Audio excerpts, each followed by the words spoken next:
को पावन अपने हाथ उठे। कृष्णाय वासुदेवाय हरिये परमात्मने प्रणत क्लेश नाशाय गोविंदाय नमो नमः। गोविंदाय नमो। वसुदेव सुतम देवम कंसानुर्मर्दनम देवकी परमानंदम कृष्णवन जगत गुरुम कृष्ण वंदे। श्री कृष्णा शरणौ मम। श्री कृष्णा शरणौ मम। श्री कृष्णा शरणौ। वाल्मीकि कल्याणकामी गीता अनुयायी जनता, आइए अपने मन को एकाग्र करें और अपने भगवान जी की अत्यंत मधुर एवं कल्याणकारिणी वाणी से लाभ उठाएं। मैं फिर कहना चाहता हूं, एकाग्र होकर अपने प्रभु जी की, अपने इष्टदेव महाराज जी की वाणी का श्रवण कीजिएगा। 24 घंटे में हमें एक बार केवल मौका मिलता है।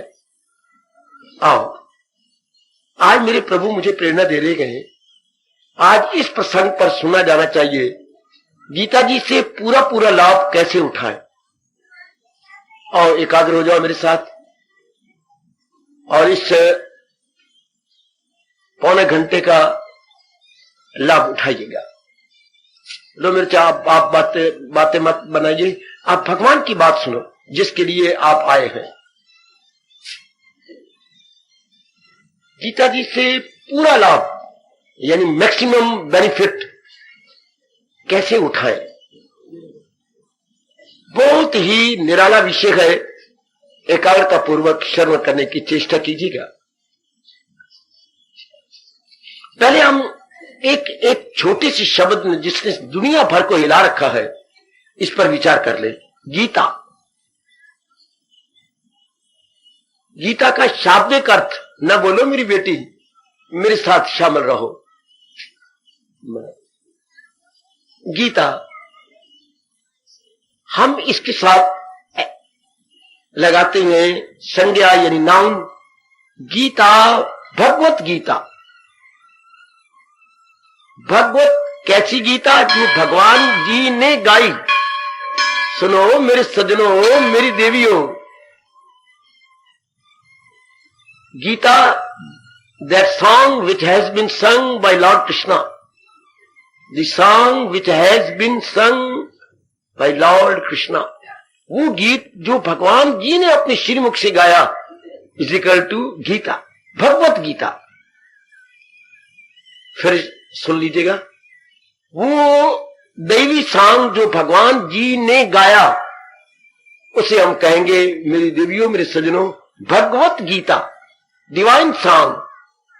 इसलिए डिवाइन शब्द भगवत लगा करके क्लियर किया महर्षि वेदव्यास महाराज जी ने। भगवत गीता कई बार बोलते हैं लेकिन आप समझते नहीं। भगवान जी ने गाया, भगवान जी ने गाया। जरा ध्यान से सुनना मेरे देवियों, आने का लाभ उठा लीजिएगा। भगवत, भगवान द्वारा गाया गया गीत is equal to Bhagavad Gita. समझो मेरी माताओं, मेरी बेटियों, मेरे बुजुर्गों, मेरे भाइयों। अच्छा, ये हमने मान लिया, भगवत गीता, भगवान द्वारा गाया गया गीत। अब फिर प्रश्नबोधक चिन्ह यानी साइन ऑफ इंटेरोगेशन खड़ा हो जाता है। भगवान एक मुकम्मल जात है, परफेक्ट एग्जिस्टेंस है, तो भगवान द्वारा गाया गया गीत, गीत तो तब गाया जाता है जब कोई इच्छा हो। भगवान में क्या इच्छा हो सकती है जो अपने आप में परफेक्ट है?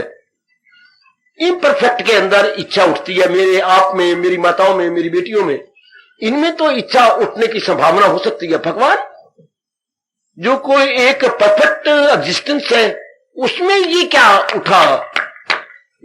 गाने की ख्वाहिश तो तब, सुनने की ख्वाहिश, गाने की ख्वाहिश, ये तो अधूरे आदमियों में उठती है, अधूरे जीवों में उठती है। भगवान जो कि पक्के हैं, अपने आप में परफेक्ट है, उनको क्या जरूरत थी गीत गाने की? वही शाबाश, शाबाश मेरे बच्चे, शाबाश मेरी देवी, शाबाश मेरी बेटी, शाबाश। ऐसे ऐसे प्रश्न करके फिलोसोफर बन जाओ। ऐसे ऐसे प्रश्न बन के भगवान की कसम खा के कह रहा हूं, आप मेरे मालिक के नजदीक पहुंच जाएंगे, बुद्धि खुल जाएगी। ऐसे प्रश्न आजकल के जमाने में बहुत कम किए जाते हैं। ऐसे प्रश्नों से ही हम अपनी बुद्धि को खोल लेते हैं। भगवान, मैंने अभी कहा भगवान ने गाया गीत, तो गीत तो गाए जाते हैं अधूरे व्यक्तियों ने। भगवान तो परफेक्ट एग्जिस्टेंस है, तो उनको गीत गाने की क्या जरूरत महसूस हुई? अधूरे आदमी गीत गाते हैं मेरी बेटी, मेरी देवियों, मेरे सज्जनों। तो भगवान तो के लिए अधूरा शब्द लगाना, ये तो बिल्कुल अनुचित है। तो फिर तो कोई काम किया जाता है किसी काम को सामने रख करके, कोई काम किया जाता है किसी काम को सामने रख के। आप सारा दिन काम करती रहती हैं, छोटी सी चीज की जरूरत होती है तब आप अपने कमरे में जाएंगे। छोटी चीज की जरूरत होती है, एक सुई चाहिए आपको, या एक दो कागज को गांठने के लिए छोटा सा क्लिप चाहिए आपको। सारा दिन हम घूमते रहते हैं किसी न किसी चीज को प्राप्त करने के लिए, किसी न किसी चीज को अपना लेने के लिए तो नहीं, प्राप्त करने के लिए। और प्राप्त वो करने जाता है जो खुद अधूरा हो। भगवान को क्या प्राप्त करना था? ऐसे प्रश्न किया करो मेरी बेटियों, मेरे सज्जनों। भगवान को क्या जरूरत महसूस हुई कि उन्होंने गीत गाया, और वो भी भगवत गीत। भगवान के मुख से गाए हुए गीत को ही भगवत गीत बोलती हैं, भगवान के श्रीमुख से गाए हुए गीत को। और मैंने अभी अभी आपसे कहा, जरूरत वो महसूस करता है जो अधूरा हो, और महाराज जी की जात तो परफेक्ट है। आहा, निराला प्रश्न निराला रूप ले गया, प्रश्न निराला रूप ले गया मेरी देवियों।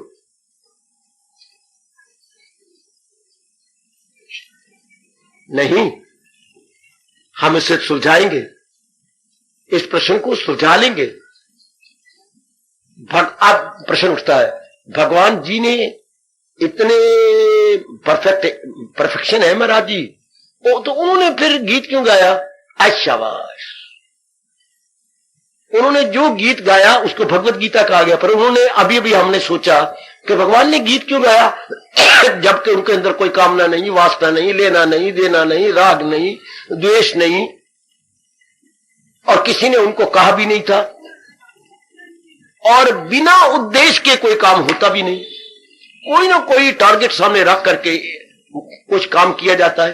तो हमारे इष्टदेव महाराज जी ने जो गाया, तो वो तो कोई ना कोई कामना जरूर होगी। और कामना, मैंने कहा अभी, मैंने अपने मुख को खराब किया ये कहकर कि कामना तो अधूरे आदमी में उठती है, अपने भगवान में क्यों उठेगी कामना? वो तो अपने आप में मुकम्मल, अपने आप में परफेक्ट है। तो फिर भगवान ने गाया क्यों? ऐ शाबाश, आओ मैं आपको छाती से लगा लूं। इस प्रश्न ने कईयों की बिगड़ी बना ली। ओ मेरी बेटियों, कईयों की बिगड़ी बन गई। दुनिया में गीता को 4 चांद लग गए इसी प्रश्न से। भगवान ने भगवत गीता, भगवान द्वारा गाया गया गीत पर किमर्थम, क्यों गाया गया गीत, जबकि वो अपने आप में संपूर्ण सत्ता है, संपूर्ण सत्ता। मैं बड़ा मजबूर हूं ऐसे ऐसे शब्दों को निकालने के लिए, इसके बिना समझाया नहीं जा सकता।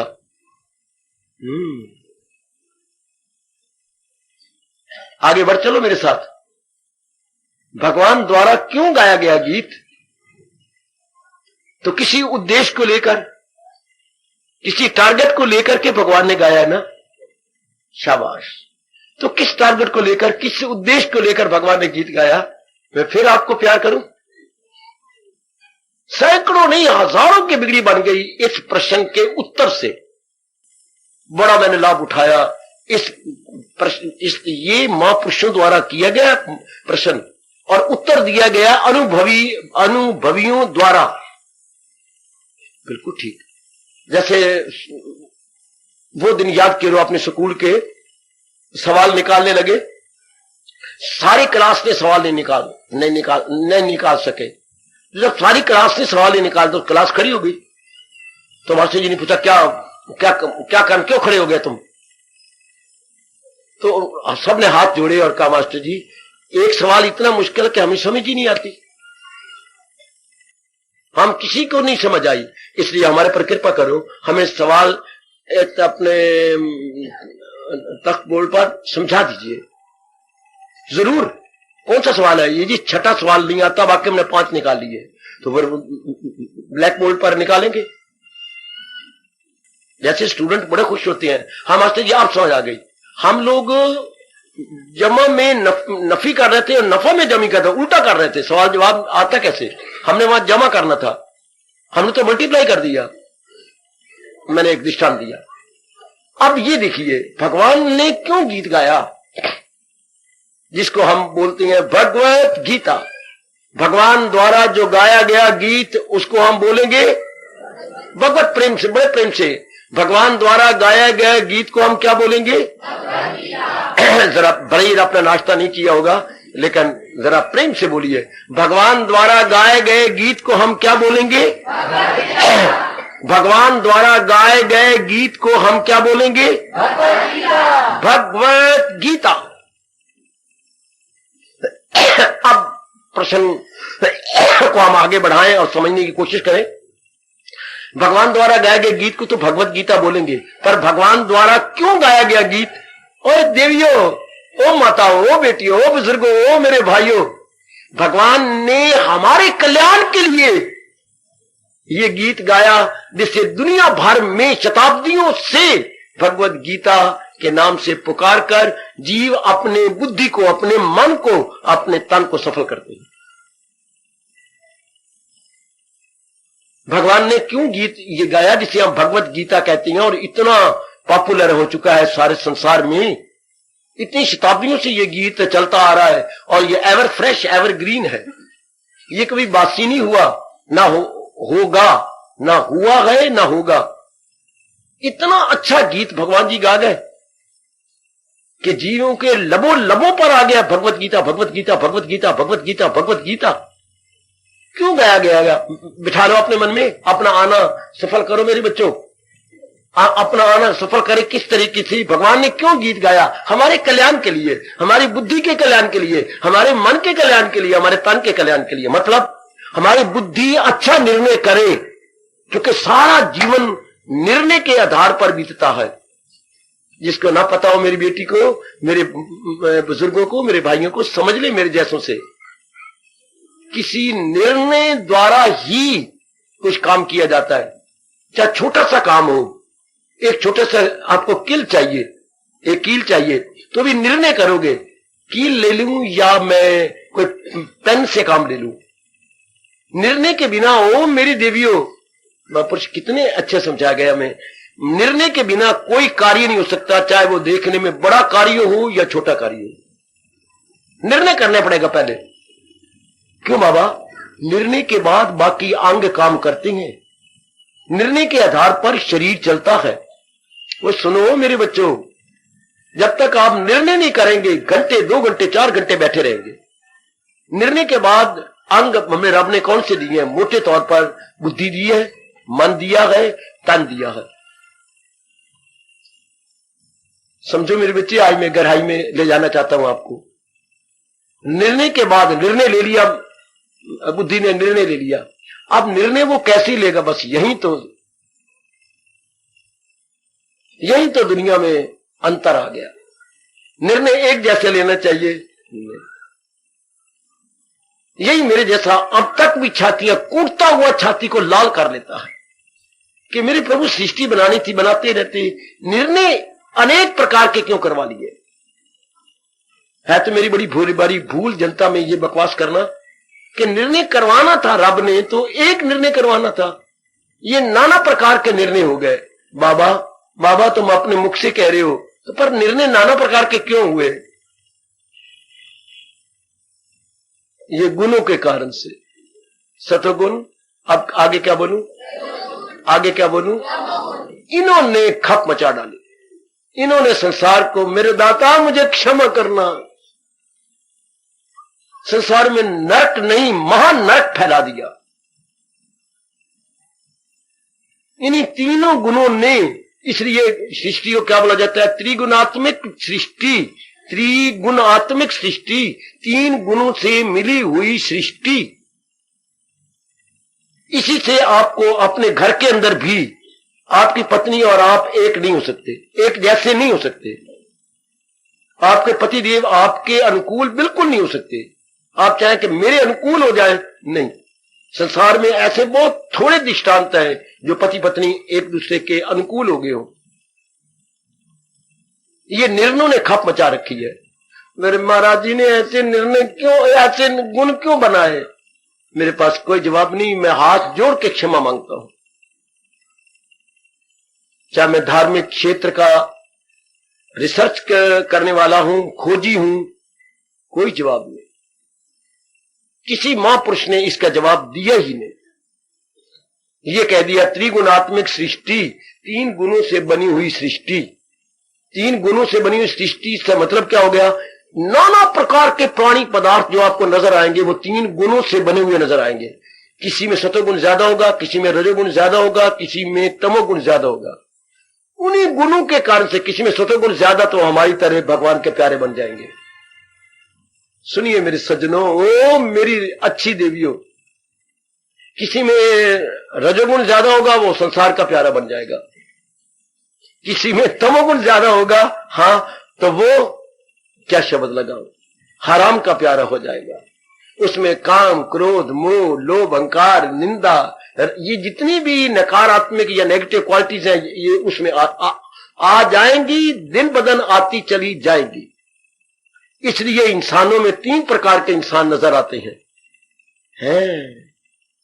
जिनमें सतोगुण प्रधान होगा वो ध्रुव और प्रहलाद की तरह हो जाएंगे, वो बहुत अच्छे।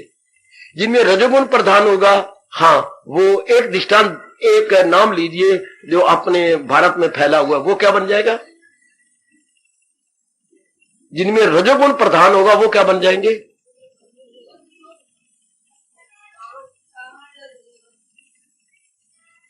रावण। अगर हम ना बोलना चाहें तो फिर क्या बोलेंगे? दुर्योधन।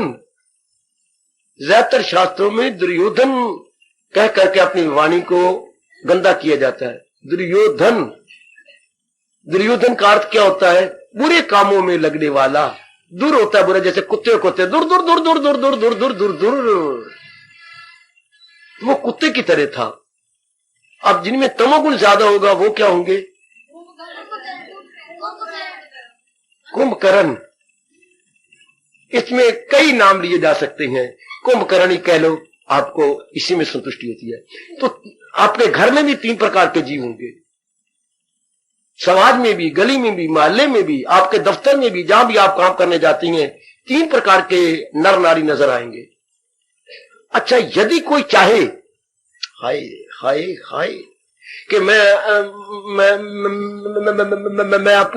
महसूस कर चुका हूं, लेकिन मैं अपने इस गुण को घटाना चाहता हूं, एक ही तरीका जो न 2 न 3 न 4, भगवान का भजन करो। एक ही उपाय जो, मेरे सज्जनों, मेरी देवियों, अगर आप सतोगुण को बढ़ाना चाहती हैं, भगवान का भजन करो। तू कर सच्चे दिल से मेरी। अगर रजोगुण को घटाना चाहते हैं, भगवान ने इससे ऐसा भाव दे दिया और छाती गर्म होने लग गई है कि नहीं, मुझे रजोगुण में नहीं रहना, ये काली वृत्तियां मुझे तबाह कर रही हैं। आहा, अगर ये फीलिंग, अगर ये रियलाइजेशन पैदा हो चुकी है, एक ही तरीका है भगवान का भजन करना, तो रजोगुण घटता जाएगा। क्यों? रजोगुण कम होता जाएगा, उसमें गुण बढ़ते जाएंगे, सतोगुण बढ़ते जाएंगे। अगर तमोगुण घटाना है तो एक ही उपाय है, भगवान का भजन। प्रसंग तो ऐसा नहीं था, पर मैं जरूरी समझता था कि गुणों को घटाने का उपाय एक ही है।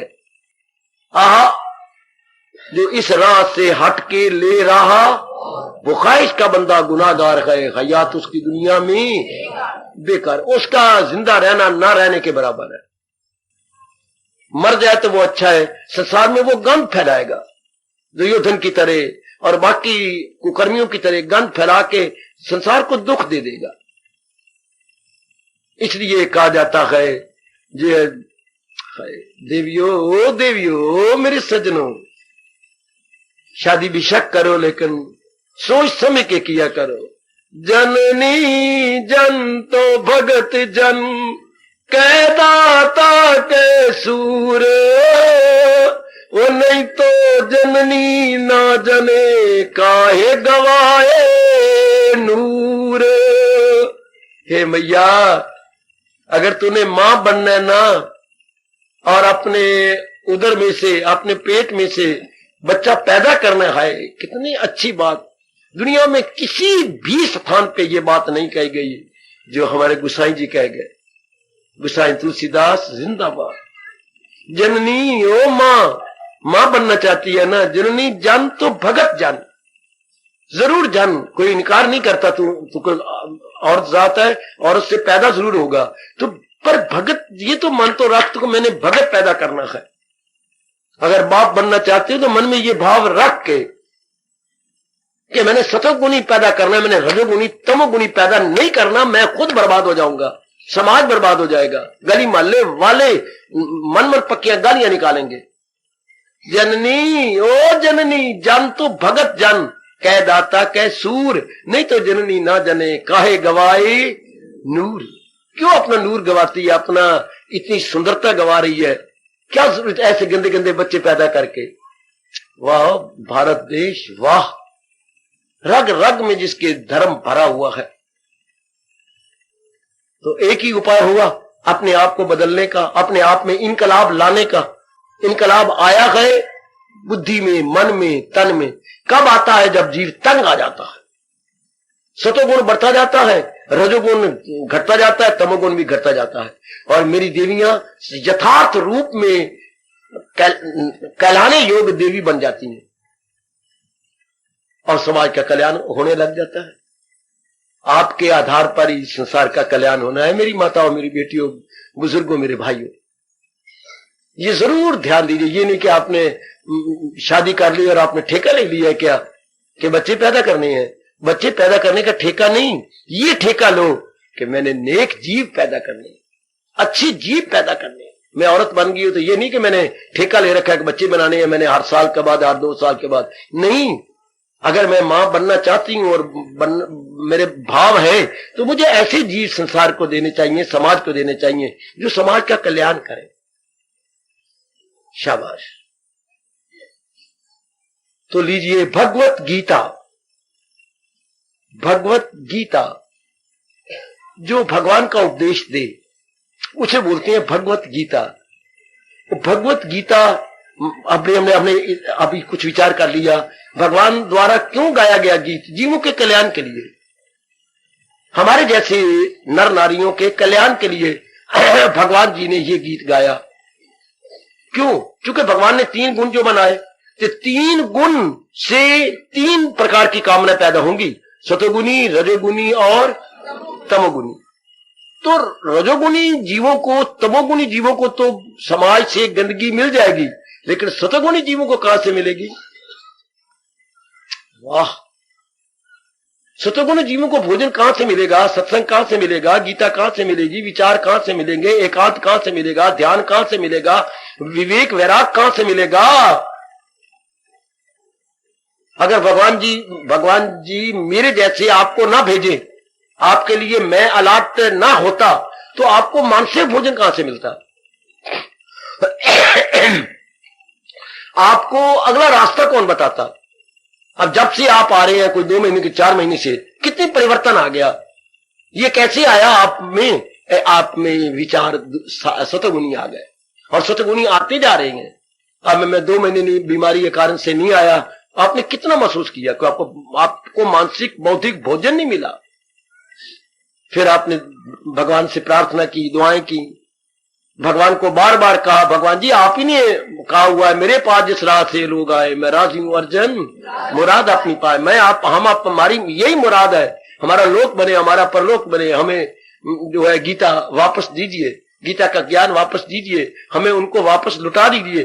भगवान ने कहा जरूर।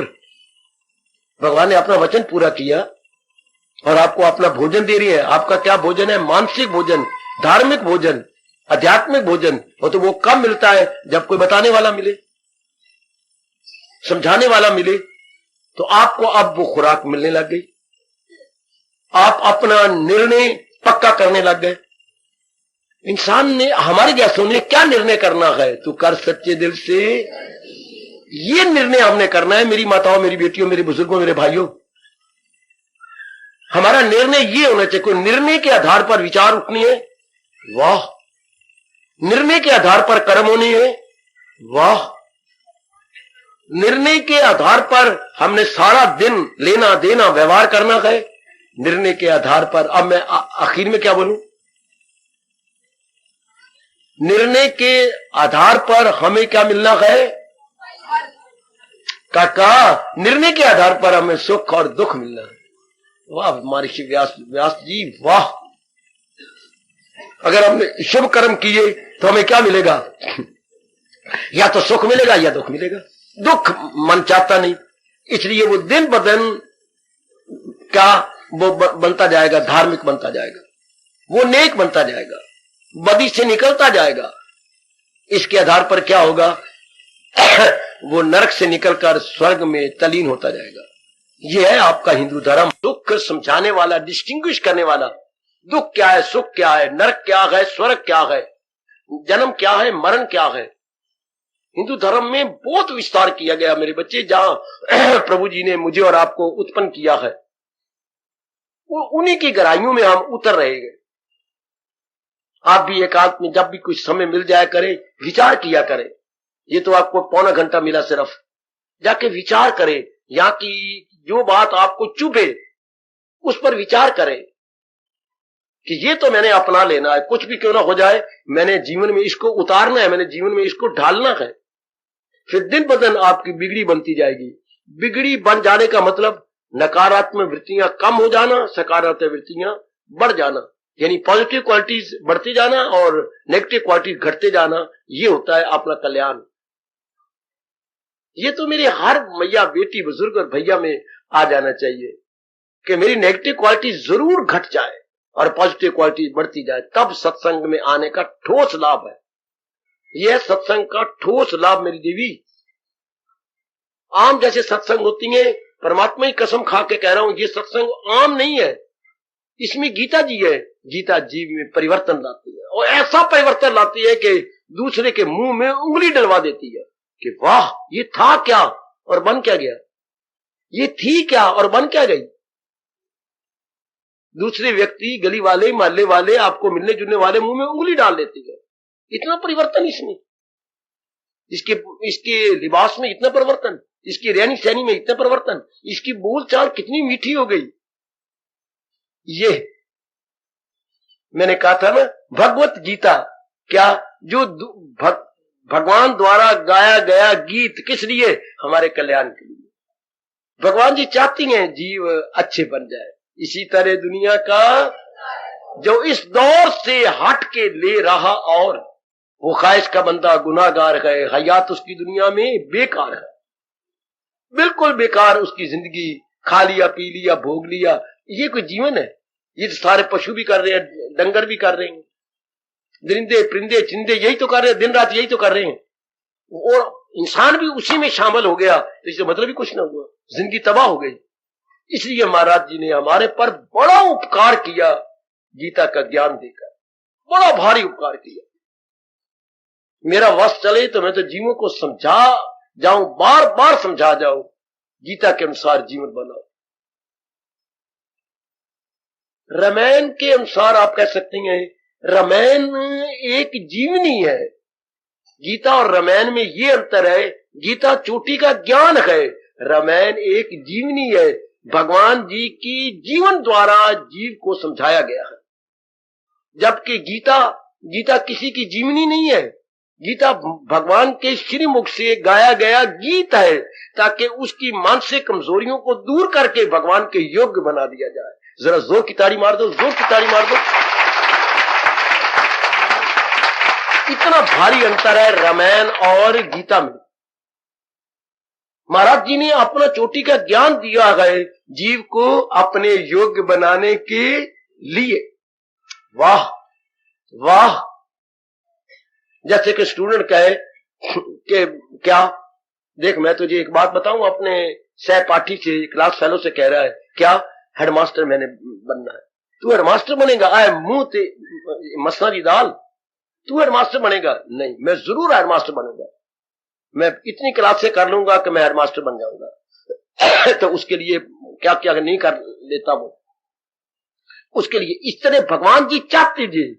मैं आपको सच्ची बात आपके सीने जिगर में मन में रख रहा हूं, भगवान जी चाहती हैं कि जीव मेरे योग्य हो जाए। अगर ना चाहते तो इतना एकांत, इतना स्थान, इतना अपनी गीता, और फिर हर रोज गीता, और फिर आपने इतनी प्रार्थना की, अखंड पाठ किया गीता जी का, यही तो प्रकट हो रहा है कि भगवान जी चाहते हैं।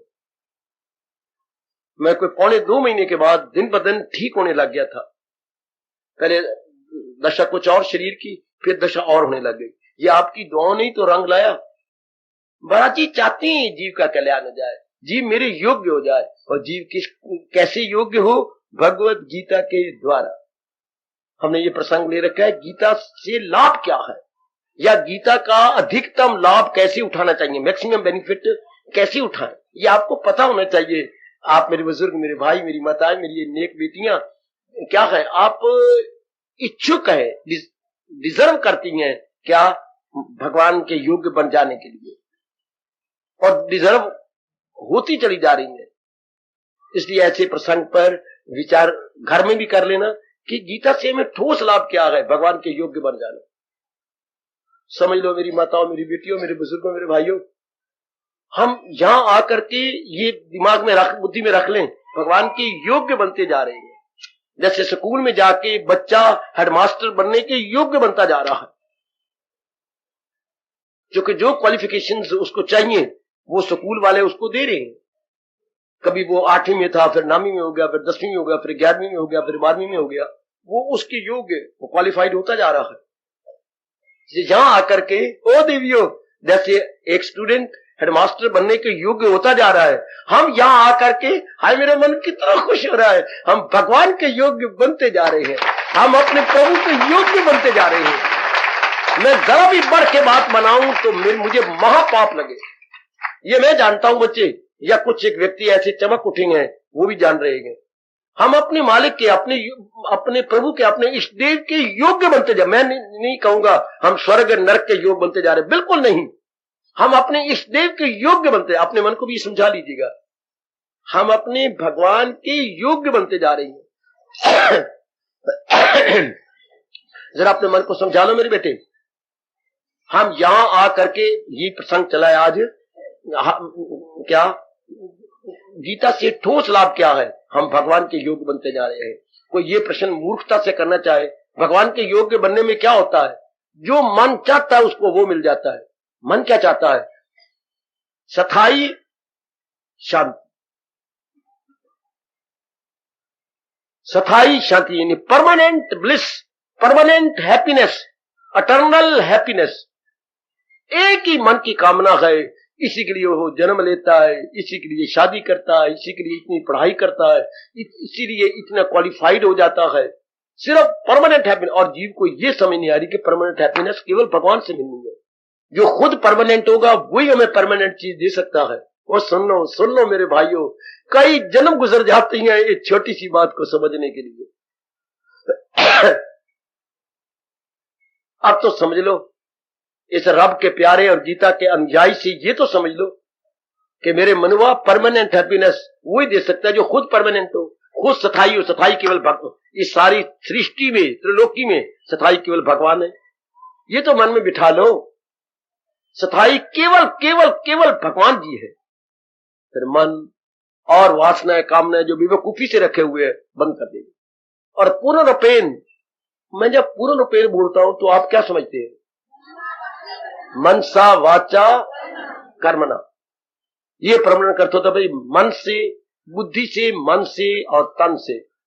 जो महाराज जी के लिए जुट गया है, हाँ, वो परमानेंट हैप्पीनेस लेके रहेगा। अपने मन को भी आप समझा लीजिएगा। जैसे महापुरुषों ने हमारे पर कृपा करके इस बात को बिठा दिया, आप भी अपने पर कृपा करके, अपने पर कृपा कैसे की जाती है? हाँ, बुद्धि में वही निर्णय हो जो हम चाहते हैं, मन में वही विचार हो जो हम चाहते हैं, कर्म शरीर द्वारा वही कर्म हो जो हम चाहते हैं। बस फिर बड़ी जल्दी कल्याण हो जाता। जो मन वचन कर्म से अपने भगवान का प्यारा बनता जा रहा है या महाराज जी के नजदीक पहुंचती जा रही है, वो समझ ले कि अब मैं बड़ी जल्दी पहुंच जाऊंगा। लोगों को पता ही कोई नहीं, मंदिर गया, मत्था टेका, बस थोड़ा सा आटा डाल दिया, इसमें टाइम लग जाएगा, बड़ा टाइम लग जाएगा। जिस तरह ये जनता करती जा रही है, आटा डाल आया, मत्था टेक आया, कुछ रुपया रख आया। भगवान जी स्पष्ट कह रही हैं, जो इस राह से हट के राह बुई जे, वो नेक जीवो, वो नेक बेटियों, राह बुई जो भगवान जी गीता जी द्वारा समझा गए, बता गए। ना भूल भुलैयों में रहो, कई जन्म फिर लग जाएंगे। महाराज जी इसलिए तो मेरा अभी भी कहा था, भगवत गीता भगवान द्वारा गाया गया गीत किस लिए? जीवों की स्थायी शांति के लिए। हम जो भगवत गीता सुनती हैं अपनी स्थायी शांति के लिए, स्थायी शांति में ही हमारा कल्याण है, उसी में ही हमारा जो है जुट जाना, लग जाने में हमारा कल्याण है। और फिर देखो मेहरबानी अपने इष्ट देव की, जो उन्होंने स्पष्ट कह दिया, भजस्व माम, मेरा भजन कर। अपने मन को समझा लो, हमने भगवान का भजन करना है। भगवान का भजन कल हमने दिया था, कैसे किया जाए, कैसे अनित्य मासुकम, संसार को जिस रूप में रब ने बनाया है उसी रूप में देखा जाए।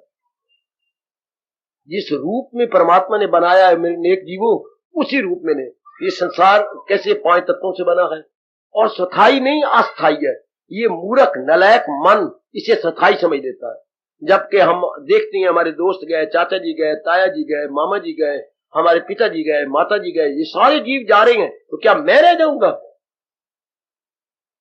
मैं भी तो उसी लंबी लाइन में खड़ा हूं। जैसे कहीं आप चीनी लेने जाएं तो लाइन लग जाती है, तो हम भी तो उसी लाइन में खड़े हैं। नंबर आज भी आया तो कल भी आया। ऐसे जीव जो मान जाती हैं वो भगवान के भजन में लग जाती हैं, काफी समय भगवान के भजन में लगा देंगे, बाकी जो जरूरी कामनाएं हैं उसमें लगा देंगे। ऐसे जीव लोग को लोग बना के चले जाते हैं। तो गीता से ठोस लाभ क्या है? जो हमें भगवान की ओर लगा लेती है। वो सुनो नेक जीवो, फिर न कहना कि किसी रब के प्यारे ने हमें समझाया नहीं था। आप फिर भगवान के सामने शिकवा नहीं कर सकते। भगवान ने आप जीवों के कल्याण के लिए मुझे भेजा है, जिसमें मेरा भी कल्याण होता जा रहा है।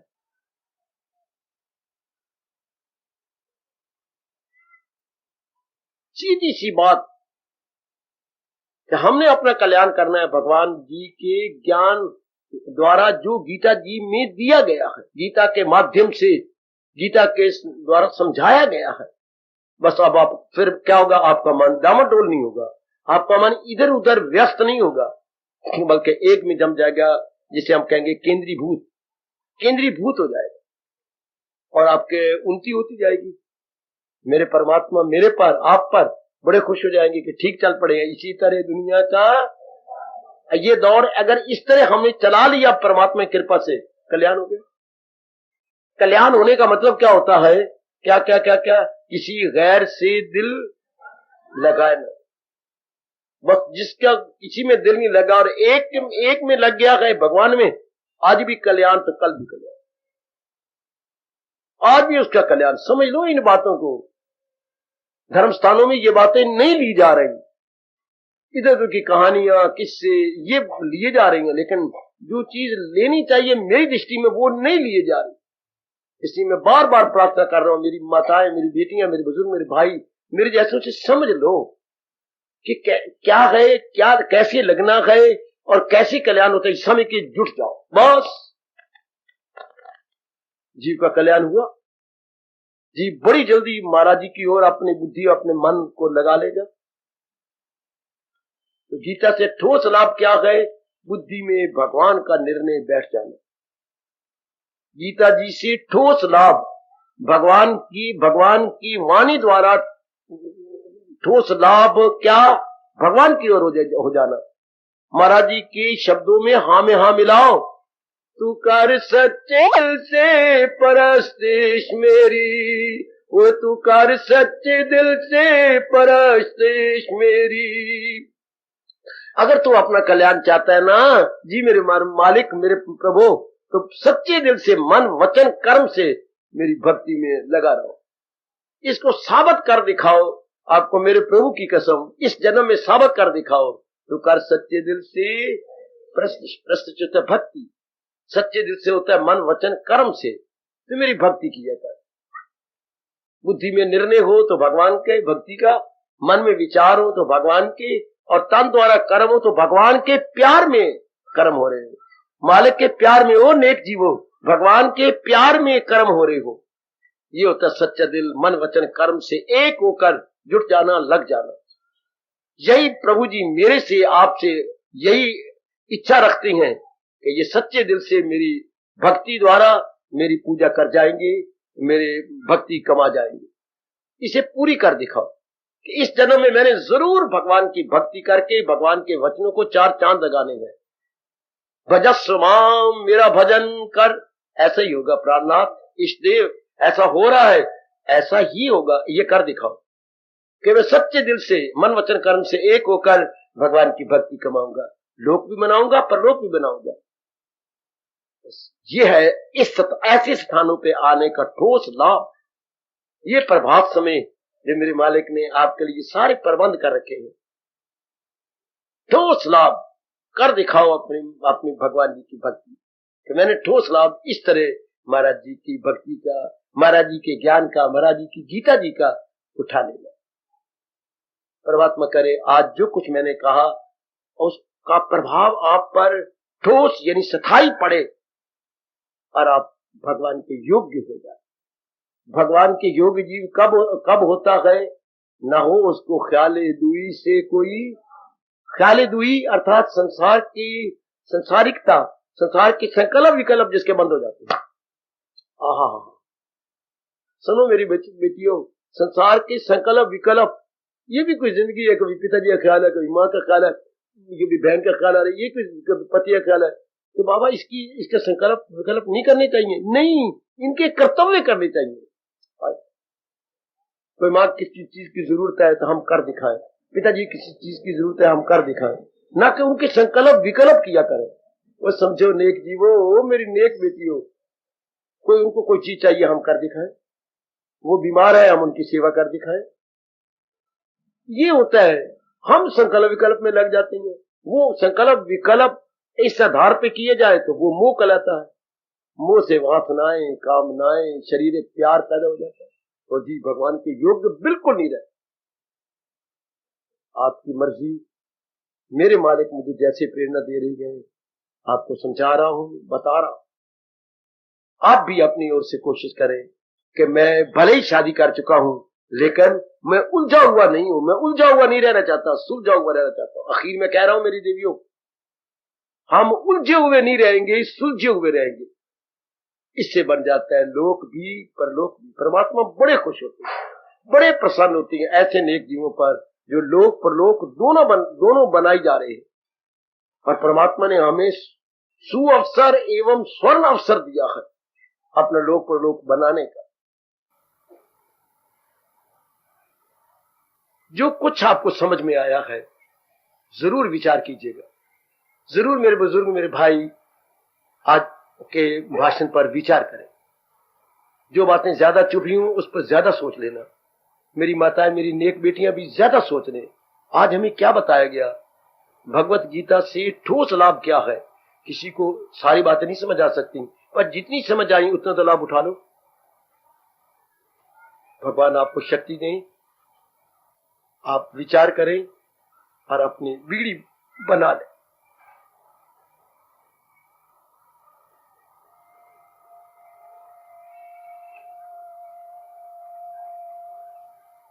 रोम रोम बोले जय गीते, ओ मेरा रोम रोम बोले जय गीते।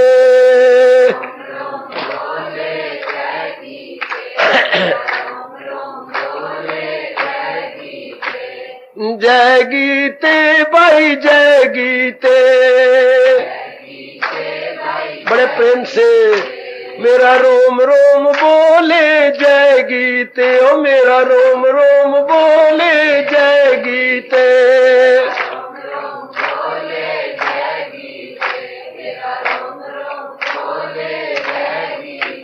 मेरा रोम रोम बोले जय गीते, ओ मेरा रोम रोम बोले जय गीते। जय हो।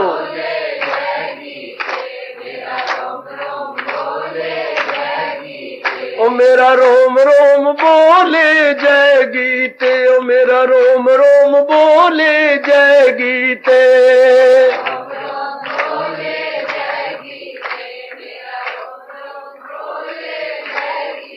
ओ मेरा रोम रोम बोले जय गीते, ओ मेरा रोम रोम बोले जय गीते।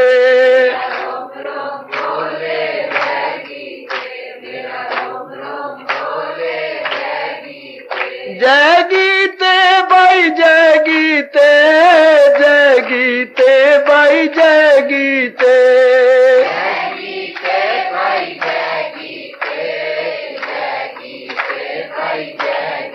जय गीते भाई जय गीते, जय गीते भाई जय गीते।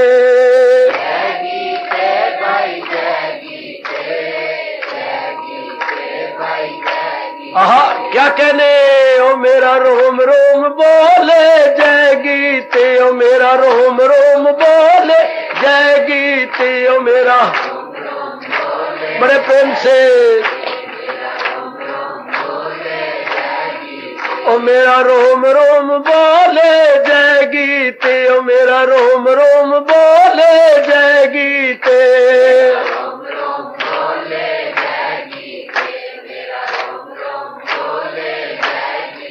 ओ मेरा रोम रोम बोले जय गीते, ओ मेरा रोम रोम बोले जय गीते।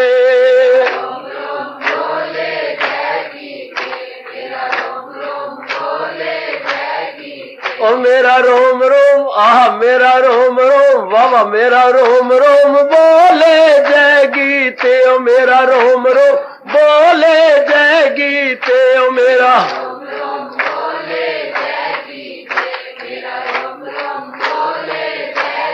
जय गीते भाई जय गीते, जय गीते भाई जय गीते।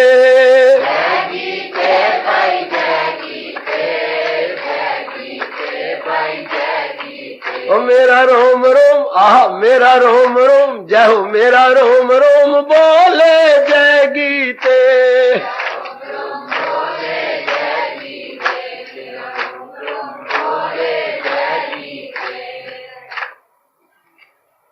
सर्वे भवन्तु सुखिनः, सर्वे सन्तु निरामयाः, सर्वे भद्राणि पश्यन्तु, मा कश्चित् दुःखभाग् भवेत्। हरि ओम शांति शांति शांति ओम। अब अंदर जाके आरती उतार लो मेरे बच्चे। अब अपनी शहंशाह की आज आरती बड़े प्रेम और श्रद्धा से उतारे।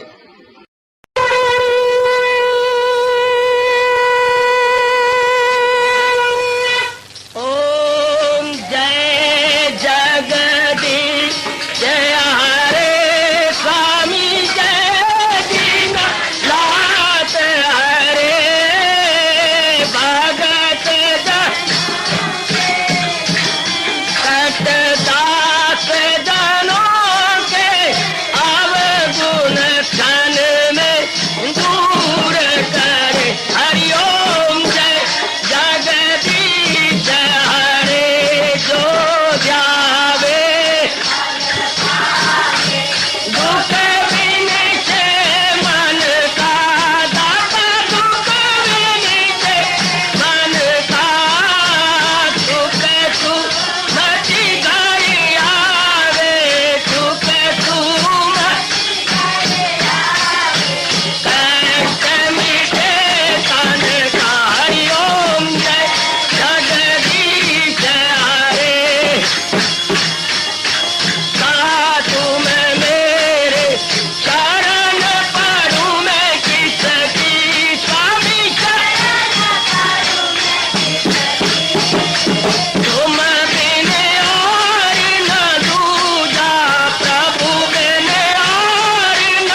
वने भवन्तु सुखिनः सर्वे सन्तु निरामयाः सर्वे भद्राणि पश्यन्तु मा कश्चित् दुर्भाग् भवेत्। हरि ओम शांति शांति शांति। ओम प्रभु इसलिए भगवान कृष्ण की जगत गुरु भगवान कृष्ण महाराज की सत्ता सफल करना इसलिए हार्दिक धन्यवाद।